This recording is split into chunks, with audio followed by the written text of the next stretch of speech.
Blog Talk Radio. Live from the nation's capital, it's Quintessential Listening, Poetry, with host Dr. Michael Anthony Ingram.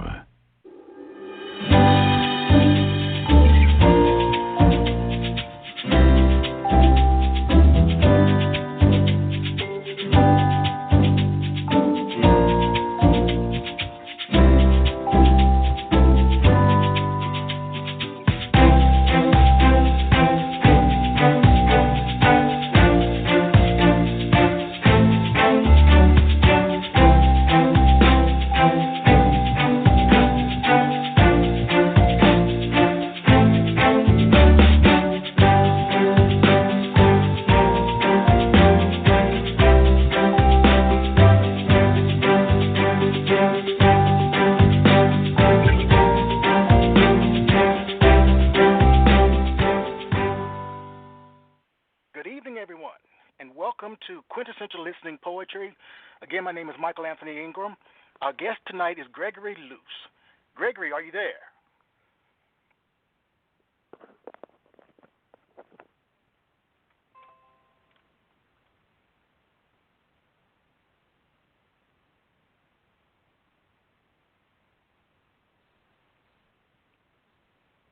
Gregory, are you there? Yes, All right. I am here. All right. Good. Okay. Yeah, like yours will be. Okay. Great. Okay. Welcome to the program. Welcome to the program. Technology at its finest. Technology at its finest. Yes, it is. Well, let me ask you a question. Glad to be here. Sure. Thank you. I'm so glad that you are here. Why is poetry important? Okay, that is a good question. It's also a sort of hard question because I can think of multiple points of view to answer it from. So I'm just going to take two. Personally, it's important to me because as a practitioner, it gives me a way to say certain things in certain kinds of language that are otherwise not accessible, not things that I might find easy to say in prose or in a letter to the editor. It also just gives me a chance to exercise my imagination in language form, which seems to be something that I have some gift for. I also think it's important to the culture at large for almost some of the same reasons. I think people hear things and see things and are given things to think about that are outside the normal informational channels. Like it's more than what you see on Facebook or Twitter. It's deeper and broader and maybe higher than what you get from a newspaper or a TV show. I think it's because it's language at its most highly charged, and I think people really need that. I need to be able to express it, and I think people need to hear it. Oh, great. I like that. You need to be able to express, and people need to be able to hear it. What are some of the predominant themes of your work? You've published extensively. What are some of the predominant themes? Yeah, I've been giving that one a lot of thought, not just for this interview, but in general lately. Some of it is going to be, I'll talk about it in terms of subjects and some of it in maybe some of the broader implications. Some of my, most recurrent subjects, and these are in no particular order, are clouds, the sky, weather, landscapes, especially the landscape of the Great Plains, Texas and Oklahoma, where I grew up. Of course, love always comes in with almost any poet. Sometimes an occasional political statement. It's not something I'm very comfortable with, not because I'm against it, but because I don't think I have the gift for it that some writers have, but it does occur to me from time to time. I think I talk about loneliness and also sometimes trying to give voice to just feelings that are hard to express in normal conversation, but that with the right amount of delicacy and perhaps with choosing an image or a set of images that evoke that particular feeling, it might communicate. Well, let's begin this journey. Please share some of your work.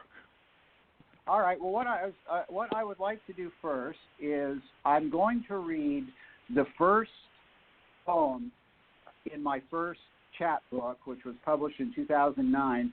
It's called Signs of Small Grace. That's the name of the book. The poem is called Just Look, and it's rather short, and I wanted to lead with this because, in a way, it sums up a lot of what I see as my my obligation, my duty, what I try to do with my own poetry. Just All look. right. Sunlight falls indifferently among grass and leaves and broken glass and gravel, but the radiance is there anywhere you care to look. Sparks and dazzles fly out and upward, daytime fireflies glancing off the sidewalk and the puddles and the windshields, and, yes, your own eyes when you catch glimpses of yourself in the shop windows. Thanks. How does a poem begin for you? Is it primarily an idea, a form, or an image? It varies a little bit, I think probably as it would for anybody, but mostly either there is some phrase that gets stuck in my mind, and it may be something that suggests a title, or it just may be a few words. Occasionally I will have an experience of the actual, phenomenal world that produces an image, like I might see a particular cloud or set of clouds in the sky here in Northern Virginia that reminds me of something I experienced as a child and has sort of an emotional impact. So other times I just may remember something and it'll come back as an image, and if I'm lucky, eventually I might be able to work it into a poem. I think a lot of times it's usually the words first, but not always. All right. Well, please share another. I have an example of something like that whenever you're ready for it. So I'm ready. I'm ready for it, yes. Okay, good. Let me make sure I have the correct volume here. It's probably better if I just bear with me for one moment, please. Oh, no, not a problem. Not a problem. And the reason I want to read this particular one is that this is possibly a slightly extreme example of how something can start out as a couple of words and end up being turning into a poem, and the process may take literally years.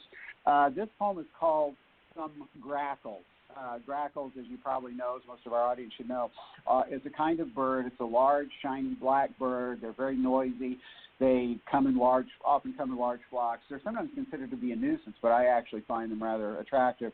But in any case, a number of years ago, I was driving from here to Ohio along Interstate 70. I think it was still in western Maryland. And I'm a bird watcher, and so birds catch my eye, whether I'm really specifically looking for them or not. And I happened to notice 2 or 3 grackles alongside the roadside. And I just said, oh, there's some grackles. And that phrase, some grackles, stuck in my mind. And I kept thinking, I've got to write that poem. And it took about 4 or 5 years before the rest of it actually came to me. So, and another reason that I want to read it is because one of your questions, as you suggest when we were first communicating about this, is what are poems that I'm especially proud of? This is one of them, primarily because of the last line, in which we'll get to. But let me read this one, Some Grackles. One window pane only stands between you and what's out there. The lawn slowly filling with sunlight that stings your eyes a little, but you keep on looking anyway, waiting while coffee drips. One eye propped open and glassy like a stuffed bird's.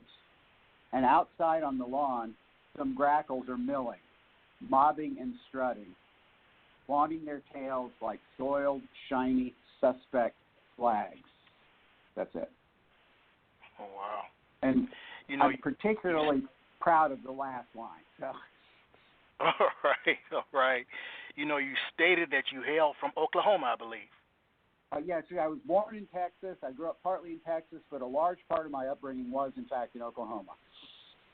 How your roots in Oklahoma, how do they, in terms of your poetry, what happens there? Is there a connection? Well, like I said, it kind of goes back to one of the places, I have a poem about this I was hoping to work in at some point.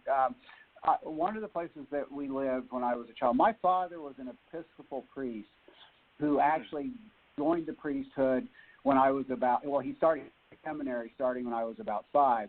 And that takes 3 years. And when he was ordained, his first church was in a small town in North Texas called Henrietta.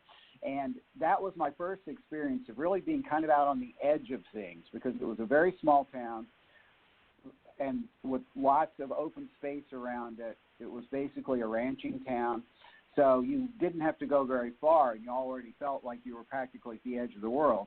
The weather's very, very changeable and very, like it can change very quickly. It can go from being very, very smooth and placid to very violent almost in a space of a few minutes. Not that it happened all the time like that, but you only have to go through a couple of those kinds of storms for it to make a really real impact. So part of it was the weather, and part of it is that sense of expansiveness and that just incredibly wide open space, and to be able to stand on the edge of town and look out to the west and see the sky meeting the ground, and it almost feels like looking into infinity. And that's something I've carried around with me for my whole life. And I've lived in the D.C. area now for, I think, about 35 years, longer than any place I've ever lived. And I love it here, and I love cities, and I'm basically now an urban person. But I miss those spaces, and they're still very powerful in my imagination. All right. That's beautiful. Well, please share another of your works. Okay, so this poem is one of the ones that grew out of it that I just mentioned. I mentioned that the name of the town in North Texas, and this could also stand in for some of the other places that I lived, but this is called Henrietta, Texas, summer 1964. I would have been 10 years old then, and this is not based on a single incident, but it's a sort of composite of some of my experiences as a small boy. So this poem is supposed to appear in an upcoming anthology about poems about small towns, but like many anthologies, it seems to be very, very delayed. So on that part's on hold. But in the meantime, I still like the poem and I like sharing it. So this is called Henrietta, Texas, summer 1964. A 10-year-old boy stands on the side of the street and looks down to the edge of town and beyond. Utterly clear, bright blue sky. Just one thin line at the western edge. Thunderstorms coming, maybe a tornado. But for now, the air is still, dry, and hot.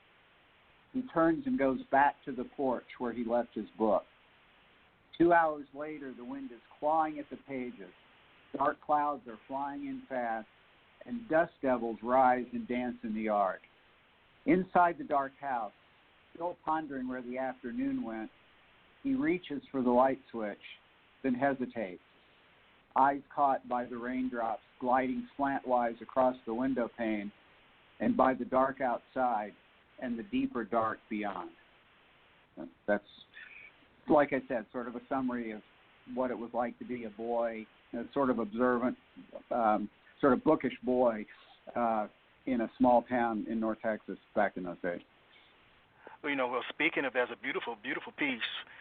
When did you first start writing, and what made you feel the need to express yourself this way? Yeah, all right. I'm going to back up on that one just a little bit. My first exposure to poetry that was not just nursery rhymes, and I don't mean to imply that nursery rhymes aren't absolutely wonderful, even for adults to encounter. Something that was a little more deliberately literary was when I was a very small boy. I was actually born in Dallas. For the first 4 years of my life, we lived in Dallas, and my mother's parents were there. My grandmother used to read to me from this beautiful illustrated volume of A Child's Garden of Verses by Robert Louis Stevenson. And by the time I was 4 or so, I was able to read to myself, and that was one of my favorite books. And there's a poem in there called The Land of Counterpane, where this Robert Louis Stevenson was a rather sickly boy, had to spend a lot of his time in bed, so he would create these games using his toy soldiers, and in the bed, and the counterpane was his blanket, and they would turn that into mountains or whatever. And it really struck a chord with me because even though I was very healthy as a child, I got sick occasionally, like anyone would, and I used to do exactly the same thing. And it had never occurred to me before that anybody else ever did that, and particularly I had some inkling that this had happened many years before I was born. So it planted some notion of communication and reaching people emotionally across not just space but time as well. So somewhere after that, I'm sure I would have been writing poems in grade school, and for more or less for assignments. And I have a vague memory that it was something I enjoyed, and there were probably a bunch of them written in crayon stuck up on my, on our refrigerator. But I think I started to kind of do it a little bit seriously when I was a senior in high school, because I had an honors English class where we read some poetry, and we had the teacher of that class was pretty advanced, and she talked to us. It was almost like having a college class in a way. So she encouraged us to express ourselves in different ways, and I started to get a real bug for more serious poetry. What I wrote wasn't any good for a long time, but I think that's where I started to get serious about it, was near the end of high school, the early days of college. All right, beautiful. Please share another. All right, let me see what I can. I'm just gonna.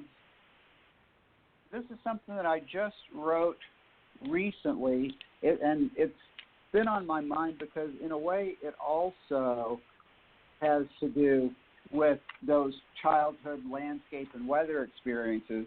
This is not in first person. I have a short. This is the fourth one I've written. I have a short series of it's turning into a sequence of poems that are kind of like dialogue between an unnamed man and an unnamed woman. And a lot of it is like he says, she says, but not in that sense of making accusations. But the man will say something, and she'll say something that sort of deflates or enhances, somehow counters some of what he says. And it's sort of, I guess they're sort of a reminder to myself, because there's part of me in both of these characters. I'm the one who can make pronouncements, but sometimes I also need to have that kind of thing deflated. So anyway, that's kind of a long roundabout way of saying what I got to in this poem was an example of the phrase first entering in my mind, and then thinking about what I wanted to do with it, and then the memory of like the weather and being small and what that was like kind of coming together. And so this one is called Smells Like Rain. And it actually started because I stepped out of my house recently, and it did smell like rain. And I thought, it felt unusually resonant to me.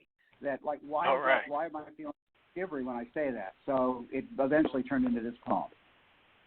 Smells like rain, he says, and she, barely able to reach his hand, looks out across the clear sky at the thin line along the far horizon. Smells like rain, he says, and she, taller now, thinks of rain slanting through the wheat field ahead of the Oklahoma wind, hearing him whisper, "Please, Lord, don't let it be hail." Smells like rain, he says, and she, taller still, and with a child of her own, looks at him shrunken on the bed, eyes half open below his sweating forehead, his sister saying, "Open the window, child," and the slightest breeze ruffling his hair. Smells like rain, he says, and she whispers, "Smells like rain." And that's an entirely invented story, but I have to admit, I actually get the shivers when I read that to myself, because I feel like it really happened. I start to love those characters. So, your titles are very, very intricate. Tell us about titling a poem. Why is that important? Well, I think because a lot of it, I know for me as a reader of poetry, I love poetry. I give a lot of my reading time to poetry, both in my own, whatever I've bought, whatever collections I've gotten. Now, of course, we're exposed to a lot of poetry, and a lot of it is good on the internet in different ways. People post things on Facebook, or I just browse around. And I go to libraries and bookstores, and I pick up things. So the title usually is the first thing that grabs me. And if a title is intriguing enough, I will probably go a little bit farther into the poem. I may be disappointed, or I may be feel like, oh yeah, this was a really good thing to have gotten into.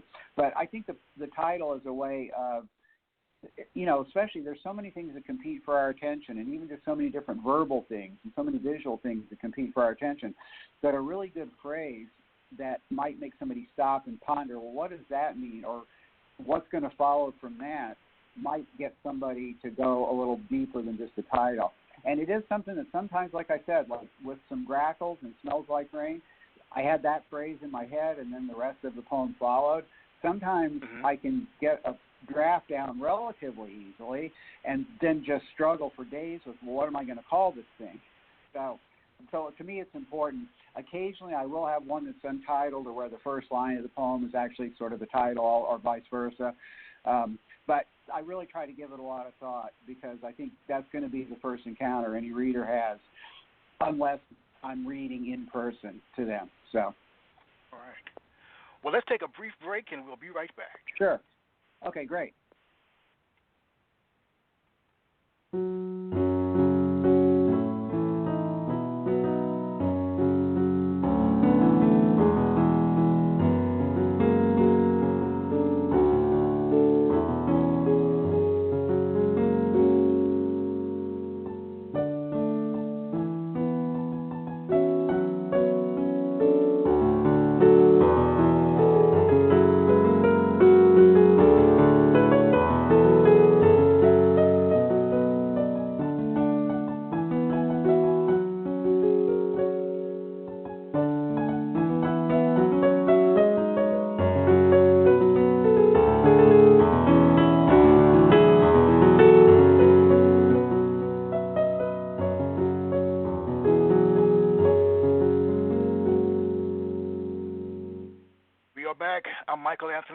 I'm here with Greg Luce.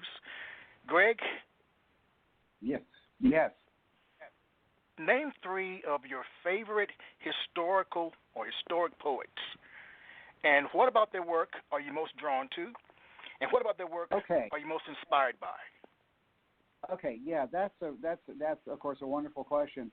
I have many poets that I love, and some of them are contemporary, some of them are relatively recent history, and some of them are, what you might call historical. So I'm going to focus on the further back ones. I think, like any American poet, I would have to say Walt Whitman is a huge example and a huge inspiration.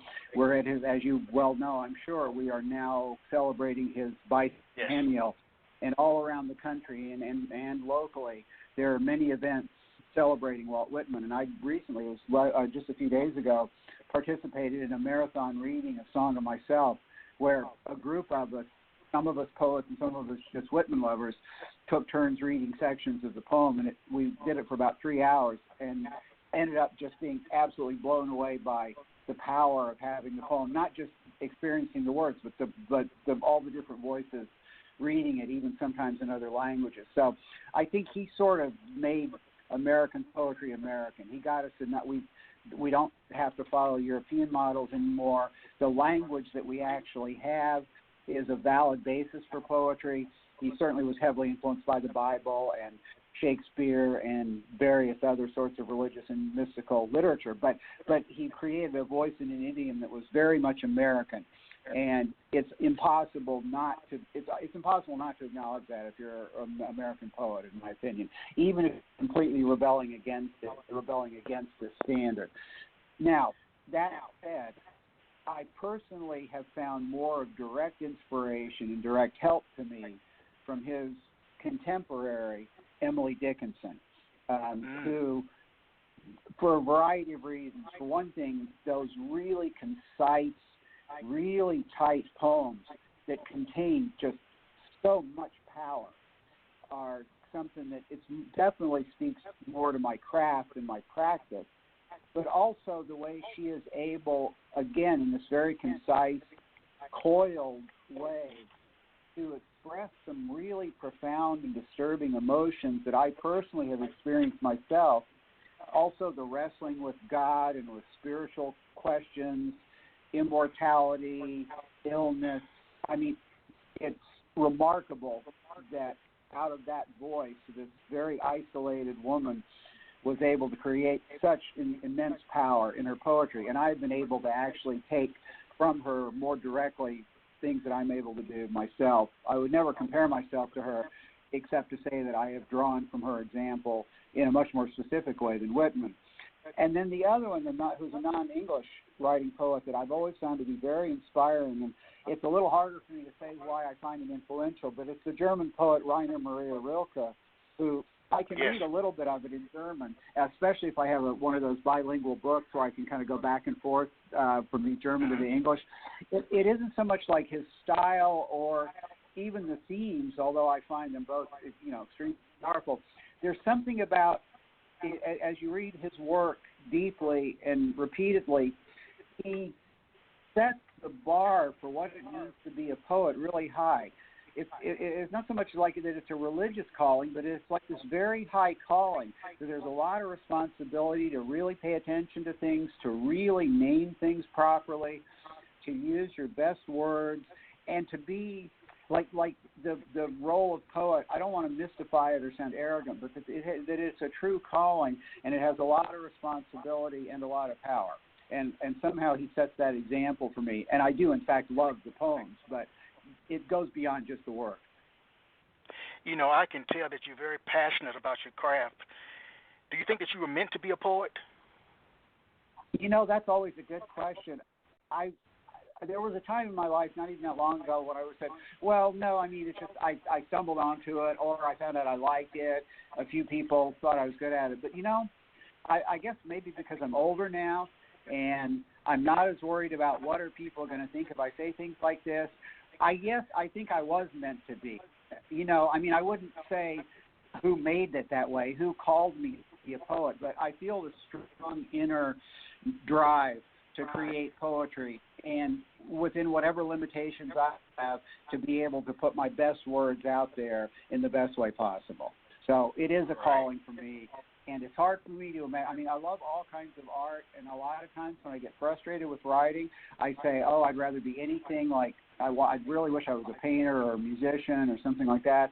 And actually, I would love those things, but I do know what I can do well. And if I allow myself to say, well, yes, I am an artist in words and not in paint and not in stone and not in music, but that's something that's very sustaining for me, and it's part of what helps. And you can talk about that's where the passion comes from, is thinking this is something that I have, it's a gift, but I also have a great responsibility in how I use it. All right. You know, you're a very fascinating guest, and I should share with our listening audience that if you'd like to talk with Greg, the number is 646-787-1631 if you have a question for Greg. So, Greg, at this point, please share another piece of your work. Okay, now this is going to be a little bit different turn. As I think I was talking about, you know, some of my different themes, and you know, one of the things I have written much less about is, you know, political and social issues, and I tremendously admire poets who are able to do that. And it is not I am not an apolitical person, and I'm very moved by things that are going on. And obviously, I'm very, very troubled about where I see this right now, but it just isn't quite my bent to do this. But once in a while, something comes up, and within the last couple of years, I think with the Trump administration and with all sorts of things going on, I found it more necessary to make some statements in poetry about what some of these things are. So now I will say in advance, this poem has one F-bomb in it, which I'd be happy to elide over because I don't want to get anybody into any trouble, and it's not too critical. No. All right. No. Okay. Freedom of speech. So, okay, great, excellent. So this one is called An Unquiet Life, and it has an epigraph from Langston Hughes. And that was reading this statement that I'm about to quote Langston Hughes is what gave me the idea. It was almost like, you know, like a nudge in the ribs, like, you know, Greg, you've been doing very nice things about this, about clouds and weather and the sun and your girlfriend, but, you know, there's all this other stuff going on. Maybe you have something to say about these things as well. So this is the quotation from Langston Hughes. Poets who write mostly about love, roses, and moonlight, sunsets and snow must lead a very quiet life. Langston Hughes. So this is called An Unquiet Life. I want to get back to writing about thunderstorms and the sky painted with Monet clouds, or that color the sky turns right after the rain stops, or the broken melodies of catbirds erupting from deep within bushes, or that electrified feeling I get riding in metro with Dolphy or Mingus pulsating in my ears, or the way lights reflected on the river remind me of my lover's face after we make love. But these days, when I imagine clouds, they're always dark. And Jesus, it feels like it's been raining all summer. Birdsong still makes me run to the window or stop my bike, but the joy flies away as fast as the birds themselves. And soon I'm back to brooding and scowling So entranced by the scroll of outrages unrolling on my screen, I forget to look up. My headphones can't drown out the angry chatter rattling inside my head. And everywhere I see handmade signs and torches, people walking around with clenched fists, muttering through clenched teeth. Each day's headlines are more bizarre than the day before, and lately fucking Twitter rants contain more poetry than I can dredge up out of my battered, fatigued imagination. So I write, try to keep it real, stay awake even when my eyes feel like they've had thumbs pressed into them, write when my head pounds, about to burst like an overripe fruit, when anxiety shoots its shocks, when the pen feels like a baseball bat in my quivering fingers, just write. So that's almost an admonition to myself more than anything else. So as I said, I felt moved by that Langston Hughes quotation. And actually, with your permission, there's a very, very recent poem that I completed within the last several weeks that came directly, not so much directly out of a specific current event, but playing off another poem by a poet that I have recently sort of discovered and who I've come to admire a great deal. I'm quite sure you've seen the work of Jericho Brown, who's a really, really fine American poet who happens to be African American, and his work reflects that, among other things. And if you'll again bear with me, I'm trying to find. Okay, so let me pull that one up. And what happened was recently I don't own a car. I live in Arlington, Virginia, which is, for some of the readers who are outside, our listeners outside the area, is basically the D.C. area. We're just across the Potomac River from D.C., and it's rather urban here. I don't own a car, so I take buses a lot. I take trains a lot. And I actually, on a side note to that, I often get some of my best ideas while riding mass transit. And we can talk about that a little bit more, because I know sometimes you ask about where people like to write. But in any case, I was riding the bus just across Arlington on a Sunday, 2 or 3 Sundays ago. And, so you've got like 20 minutes of sort of enforced idleness riding the bus, and it's a very familiar route, so it's not like there's much to see that's interesting usually. So I was looking at my phone, and I was scrolling through Twitter, and somewhere along the way, somebody had posted a link to this poem called The Tradition by Jericho Brown, which is the title poem of his most recent collection. And the entire book is absolutely magnificent, but this one hit me right between the eyes. As a Caucasian American who is deeply, deeply upset and moved by the racist things that we have to deal with in our culture, and who yet I'm not really personally at risk, it's very hard to know what can I do, and without sounding like I'm either looking for some sort of absolution from people of color, or if I feel like, I've got to apologize for what my ancestors did. It's a difficult thing, and I'm not looking for any sympathy for this. But one of the things, the upside of that for me is sometimes I can use my words and I can use my imagination to at least begin to cut through some of that. So having read this poem, I literally sat there using the Notes app on my iPhone and typed out the original draft of this poem, and then I did a little bit of fine-tuning.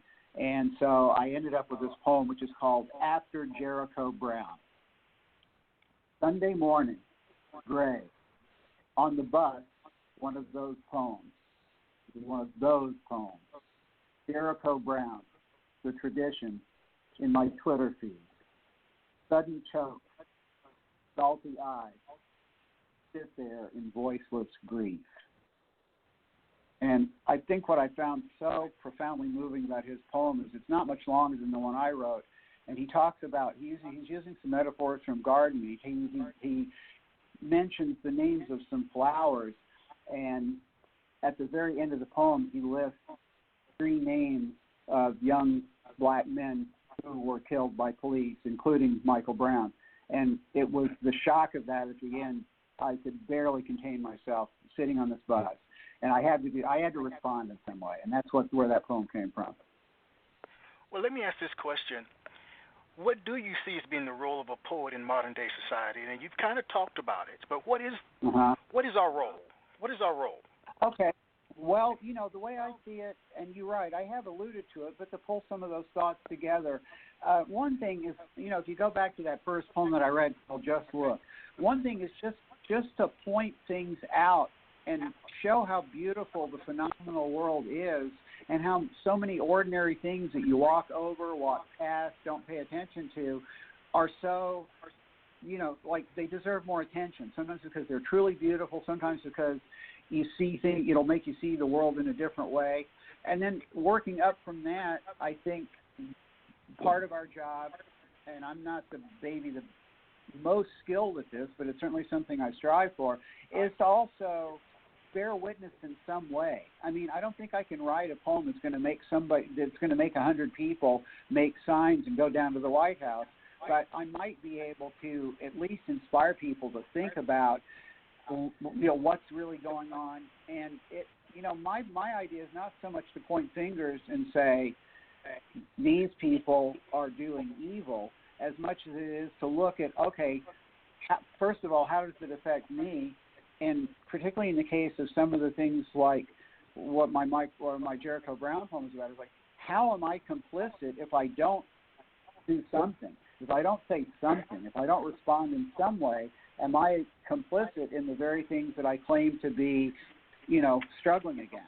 So I feel like there's a sort of, it's a sort of dual thing, and sometimes I lean more towards, okay, I'm going to write about beauty, or I'm going to write about weather, or I'm going to say, look at the way the building looks against the sky at exactly this time of day in Washington, D.C. But on the other hand, people are being beaten, murdered by authorities because of the color of their skin, or children are being taken away from their families because they're coming in from the wrong part of the world.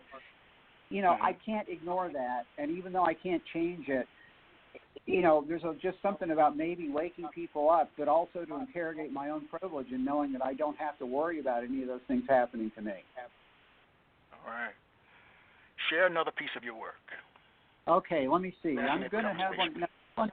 Okay, thank you. This is something that I just pulled out just because I don't know if you were going to ask this specifically tonight, but, the question about what are, say, several poems of mine that I'm most proud of, this is one. It's, again, relatively recent because, and this may speak to some other questions you have down the line, it represents something I don't do very often that I would like to do more of, which is not to just sort of hint at something, but to actually tell a story. In other words, bring some kind of narrative. I mean, I'm not trying to write a novel with this or even a short story, but to tell a story in a more narrative form, and yet still one hopes, have it come with come out in poetic concision and poetic language. So, and one of the themes that's common that I did not mention earlier when you were asking me about it is alcohol. And this is a poem that's very much about alcohol. I actually myself stopped drinking almost 23 years ago, but as I like to tell audiences when I read poetry in person, it's one of those love affairs that even though, you're out of it, you never forget it, and that lover is always haunting you no matter what else you've gotten onto, no matter how many years later. So every time one of my books is called Drinking Weather, and it contains a lot of those kinds of things, and every time I think I'm done with it, then I'll get another idea. So this is an example of that, but it also does try to tell a story. Again, this is 100% fictional in terms of the events, but I think it gets at some of the kinds of feelings and some of what it was like back then. So this is called Through the Fumes of Whiskey. Like fallen power lines drifting in water, her hair floated toward my face, but stopped just short. I started, then froze. She spoke. Stop asking fools for what you had and lost back there in Texas. I stared and sniffed and caught the scent of whiskey and another, the smell of air after rain. What are you wearing, I asked. Eau de Bourbon, a l'air, a weak attempt. But she smiled slightly and went on. Texas is Texas, and everybody is from somewhere, and you could get another drink. She was right. I was half drunk myself, but not getting there fast enough. I found the bar. When I turned around, she was right there. I couldn't get past her, So we sidled, a pair of snakes trying to emulate Astaire and Rogers, toward a dark corner, ice cubes tinkling like broken keys, an accompaniment to our jagged choreography. What do you know about me in Texas, I asked. Her eyes went vague. Oh, you know, people say things. I felt a sudden chill and thought someone had opened a window. Luckily, the bourbon was working and rekindled some warmth. She was looking off toward another corner, eyes half closed, maybe trying to make someone out. I have to go see. She mumbled a name I couldn't quite catch and faltered off. I noticed her boots for the first time. Her right foot kept slanting sideways as she stumbled across the room. I felt a bit rickety myself. Home or another whiskey? I made my way haltingly toward the bar.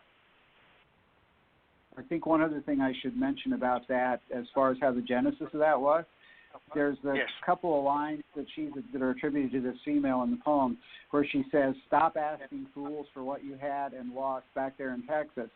I was going through a notebook that I had, a little pocket-sized notebook, the sort of thing I used to like jot down kind of what I was up to on a particular day. Not the same thing as a notebook where I might write poetry or put down poetic ideas, but I was reviewing it. I had not looked at it for some months, and I went back and I found 2 or 3 these strange sentences that I had no idea how they got there. I mean, they were my handwriting, so I knew I must have written them. But was I quoting something? Was it something that came to me in my imagination? I honestly had no idea. And I thought, well, I've got to use those somewhere. So the one I used first was this, "Stop asking fools for what you had and lost that back there in Texas." I couldn't make any sense out of it, but when I put it in the context of 2 people who were kind of drunk, kind of interacting, it then began to make sense. Oh, wow. I'm thoroughly enjoying listening to you share. Thank you. I'm enjoying sharing. So I'm really, really, really pleased. What advice would you give to an aspiring poet? You've published extensively. What advice would you give to someone who's just a budding poet? What would you share with them? Okay, well, and actually, occasionally I do run into some people that fit that description. Just the first thing I say is just write, just plain write. Don't worry about how good it is. Keep a notebook, write down your observations, follow the impulse to write. Don't worry too much at first about how good it is, but obviously, be hard on yourself, craft, show your work to other people, workshop your work, whether it's with one other person or a group. Doesn't have to be in any formal academic setting, but get together with a group of like-minded people who also might be trying to write.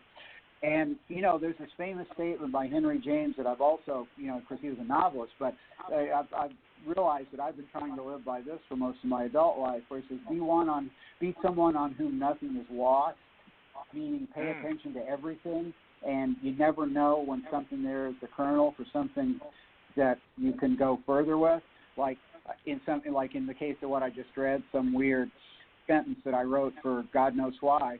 But on the other hand, I see a certain way that the sky looks on a given night, or I'm sitting outside and I hear a catbird singing, and suddenly, like, the whole world opens up. You got to be open to that stuff all the time, and so you always carry your pen or pencil, always carry some paper or notebook, and keep your eyes open and write whenever you can. Wow. Let's take a brief break, and we'll be right back. Certainly. Great. Thanks.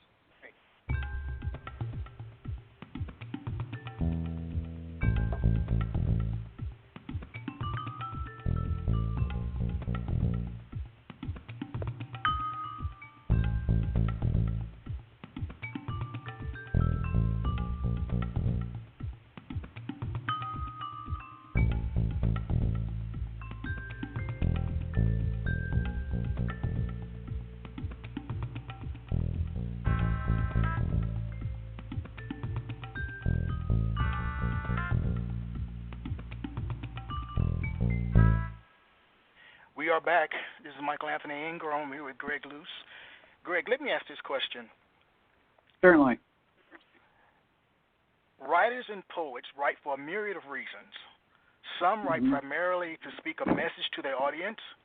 Others write because to stay silent is not an option. Why do you write? A little bit of both of those things. I think when we were talking earlier about like my passion for writing, or did I feel that I was meant to be a poet? I think these things need to be said in the sense I can't keep them inside of me, and I'm just egotistical enough to think that at least once in a while, once they're said, someone else will read them for some pleasure or profit or both. So it's definitely out of a need to get it said, and it's also out of the hope of this will take the next step into somebody else's, in somebody else's eyes and their brain and their consciousness. All right. Well, share another piece of your work. Okay, I was just looking around here during the break, and I realized something else I didn't really mention is one of the huge things that is it's important in my life as a whole, and it's something that I have actually written about quite extensively, is music. And I think I sort of alluded to the fact that sometimes I'm like a frustrated musician. I basically have no musical talent except that I can kind of sing a little bit, but I love a lot of different kinds of music, and I'm particularly fond of jazz, and especially the two people that I put up highest on that particular, in that world are John Coltrane and Thelonious Monk, both of whom I've written about more than once. And I also have written about Eric Dolphy. I've written about other forms of music besides jazz, but I keep coming back to jazz. I'm also very fond of Charles Mingus. So I've tried to get at least some of the rhythm and some of the sensibility of that kind of music, and also just to say what it means to me. So I have a poem here that refers and it speaks to that, and it's a way I have of expressing that. The poem is called Lush Life, and of course that's the title of a very, very famous and beautiful composition by Billy Strayhorn. Billy Strayhorn, yes. Yeah, who I know it. As I don't think has ever been as he's well known among music buffs, but I don't think he's nearly as well known as he should be, because he's definitely one of America's greatest both songwriters and lyricists, and he provided so much amazing and brilliant work to Duke Ellington. And Lush Life in particular, I think, has been popular with a lot of singers and a lot of other musicians, because there's a lot of things you can do with it. So I know Coltrane recorded it as an instrumental at different times. There have been many singers that have done it, but for me, the poem says how I feel about it. So let me go with that. This is based on the version from the album John Coltrane and Johnny Hartman. Lush Life. It has to be Johnny Hartman, with Train framing that voice that flows smooth and rich like a river of barrel-proof bourbon, rippling with McCoy's chords, Jimmy and Elvin's beats popping like ice in a glass. And the wheel of life starts rolling you back through the gay places, the low dives, finally the side porch, sitting alone late at night, that pint bottle at your feet, almost exhaling whiskey breath. You running your finger around the rim of the glass, tracing each bead of sweat sliding down the sides, pressing it to your forehead to cool the sudden flush that starts just at the hairline. Hands trembling a little now, so another small splash into the glass. Slivers of ice tinkling as your hand shakes. The lush life in this small circle of light. So that's mine. You see how I've made it both a tribute to the music, but also it personalized it, not just what it means to me as a beautiful song, but how I can identify elements of my own life with what's expressed in it. I asked the following question with trepidation, because I know that poetry is subjective. But what makes a poem good? What makes a poem good? All right, yeah. Well, obviously there's probably a lot of answers to that. It's a very legitimate question, as long as you're not looking for the one secret.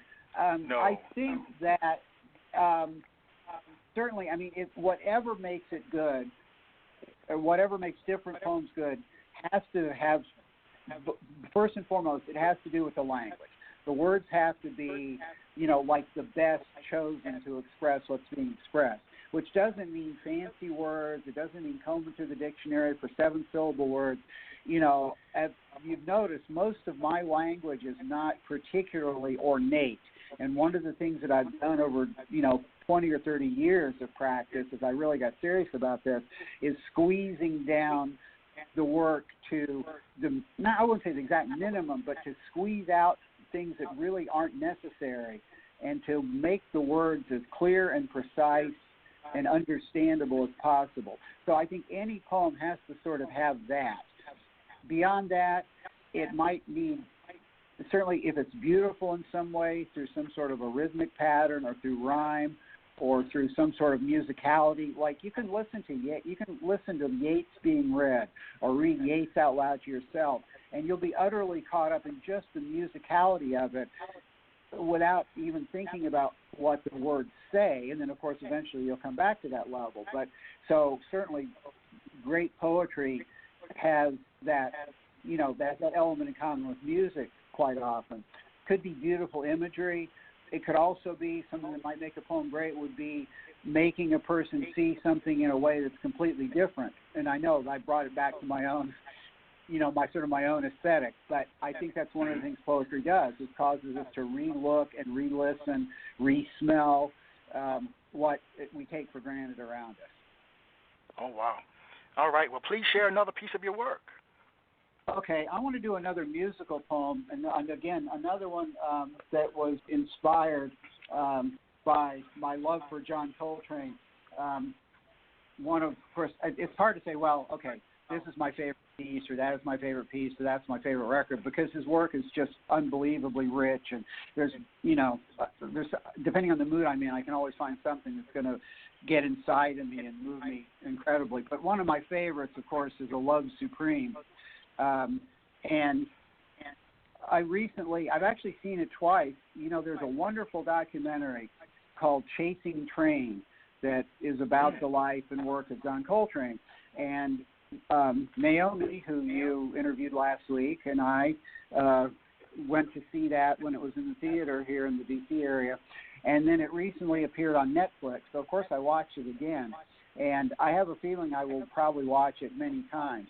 But being inspired by that and having these fresh examples, not just of the music, but actually being able to have some of his life, unspool in front of me like that, got me thinking again. And so I wrote a poem called Return to a Love Supreme after Chasing Train. The stairs to heaven are uneven, some broken. You go sideways sometimes. Take a step down for every two up, but you climb and stumble, always grasping the pure beam of light that he sends back from somewhere he is, always up ahead. I try to work my pen for train the way he played his sax for God. So I was trying to get into a little bit of that sort of spiritually moving element that I feel when I encounter Train's music. I'd like to hear that one again, to be quite honest. That last line really struck me. Okay, I'd be happy to do it again. Again, this is Return to a Love Supreme after Chasing Train. The stairs to heaven are uneven, some broken. You go sideways sometimes. Take a step down for every two up, but you climb and stumble, always grasping the pure beam of light that he sends back from somewhere he is, always up ahead. I try to work my pen for train the way he played his sax for God. John Coltrane hails from my hometown, High Point, North Carolina. Oh, does he?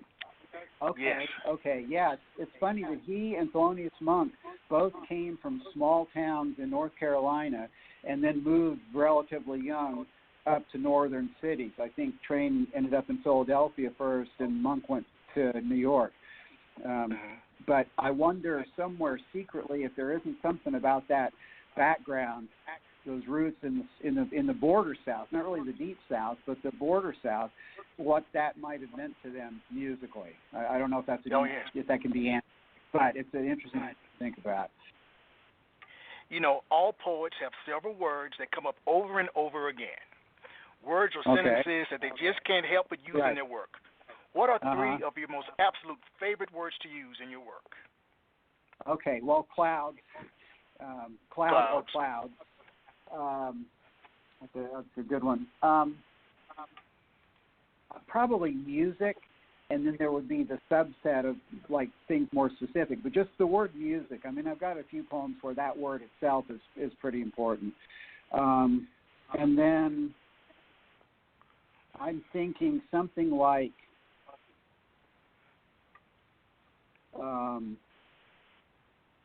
maybe even something. Maybe I don't use it that often, but it's something kind of in the back of my mind a lot of the time.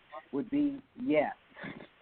Because I try to like say yes to life and what it offers. It was in that opening poem from my first book, and yes. And so I think there's a yes in a lot of my work, even if the word isn't in there. And I mean that in the sense that it actually is not just something that somebody would infer, but it's kind of rattling around in my mind. I think I mentioned Rilke early on when he talked about influences or who I really admired. He talked a lot about saying yes. And I think that's kind of what I was trying to get at earlier. I said he had a particular kind of influence on me. Oh, wow. Please share another. Okay, let's see. What have we got here? I wanted to read, there's so many. I've written a lot. But this is one, I think it's because the occasion is still relatively fresh. My mother died in March of 2011. It was not a sudden death. Fortunately, it was not a very protracted, painful death. But in any case, it wasn't a shot. So myself and my siblings, we did have a little time to prepare for it. She was living in Dallas. I couldn't be there when she died. I had to go immediately after. But my point is that she died at the end of March. Her birthday is April 23rd. And then Mother's Day comes in the early part of June. So that period from late March to mid-June, even now, like 8 years later, is still, I wouldn't call it painful, but I still feel it. And I'm very aware of her not being around. And we had a really good relationship for about the last 20 or so years of her life. Not that it was bad before, but we had gotten to this really wonderful, healthy place. And so it was very difficult to lose her. And I still often filter my life today of like, what would my mother think about this? Or I wish she was here to hear or see this.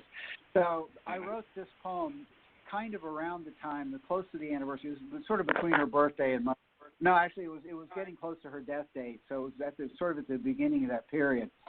The title and a couple of the phrases in the poem come from the Gospel of John. There's a passage when it's the night before the crucifixion when Jesus he's trying to console his disciples because they sort of know what's coming and they're very despondent about it.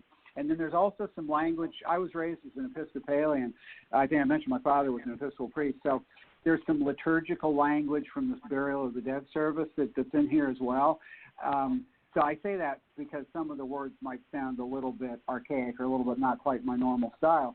But also, those are not necessarily reflective of my current spiritual beliefs, but they were very important to her, and they're very appropriate in connection with writing about her. And also, they're just beautiful language, whatever you feel about the content. So all that is a kind of a long introduction to a short poem called Whither I Go, Ye Know. 8 years since my mother died, still seems like yesterday. In the midst of life, we are in death, and oh Lord, don't I know it. When blooms are bursting, pollen flying, world without end, amen. Though I'm not so sure of whom may we seek for succor. It's thinking about my mother and about death and the possibility that it's not too consoling to think about death in light of what people have told you it is. So I like it. I don't like to think of it as like gloomy or negative, but it's ambivalent. Oh, yes. I can understand. Understand. Yeah. We're closing. Yes. We're almost at the finish line. And yeah, I could listen all night. I cannot believe the hour is going by so quickly. It really I could listen all night. Well, great. Well, I could talk. Believe me, my friends will tell you I could talk all night. So it's probably good that we find a reasonable cutting off point. All right. Well, let me ask this one last question that I always ask. Certainly. When people hear your work, they usually want more. I know I want more. Okay. What's next for you as a poet? What's next for you as a poet? Well, Yes. I don't know. I'm just kind of like, I don't like plan out and project stuff. I just want to keep writing, and I do have some manuscripts. Like I do have a chapbook size, it's almost there, a near chapbook size manuscript of my poems about music called Riffs and Improvisation, and I just need to get a couple more done and into that. So if anybody out there is listening and has a small press that would like a chapbook of poems about music, certainly get in touch with me. I also have a chapbook manuscript of just some work that has not been previously collected. So I'm going forward trying to, I still like to get books published.